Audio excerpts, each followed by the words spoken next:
તો સાબરકાંઠા બોર્ડર નજીક ભીષણ આગ લાગી. આગમાં 2 બાળકોના કરુણ મોત નીપજ્યા છે. રાજસ્થાનના કનબઈ ગામમાં કરિયાણાની દુકાનમાં આગ લાગવાની ઘટના સામે આવી. કરિયાણાની દુકાનમાં પેટ્રોલ હોવાના કારણે થઈને આગ લાગી હતી. વધુ માહિતી મેળવીએ. સંવાદદાતા હિતેશ રાવલ જોડાયા છે આપણી સાથે.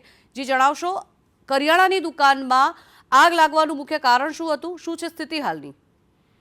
જી, જંખના સમગ્ર જે અંતરિયાળ વિસ્તાર ગણાતું હોય છે, વિજયનગરના નજીક આવતું, જે રાજસ્થાનમાં કનબઈ કરીને પાટિયા પોલીસ સ્ટેશનના અંદરમાં આવતું હોય છે. જે નાની એક દુકાન હતી, જે કરિયાણાની દુકાન હતી, એ વ્યવસાય સાથે જોડાયેલો પરિવાર હતો અને સાથોસાથ પેટ્રોલ પણ વેચતો હતો. જે પેટ્રોલ પંપ નજીક ન હોવાના કારણે આવતા જતા જે બાઇકવાળા પેટ્રોલ પુરાવતા હોય અને આગજની જે સમોસા બનાવતા ક્યાંક ને ક્યાંક એના છાંટા ઉડીને આગ લાગી હતી ને પેટ્રોલના કારણે આખી ભયંકર સ્વરૂપ લીધી હતી. એમાં બકરી બાંધેલી હતી ને સાથે સાથ 2 નિર્દોષ બાળકોના કરુણ મોત થયા છે. સાથે સાથ પિતા જે હતા, એ પિતા બચાવવા જતા તેમને પણ 50% કરતા વધુ દાઝી ગયા છે ને તેમને ખેરવાડા બાદ અત્યારે ડુંગરપુર આગળ હોસ્પિટલમાં રિફર કરાયા છે.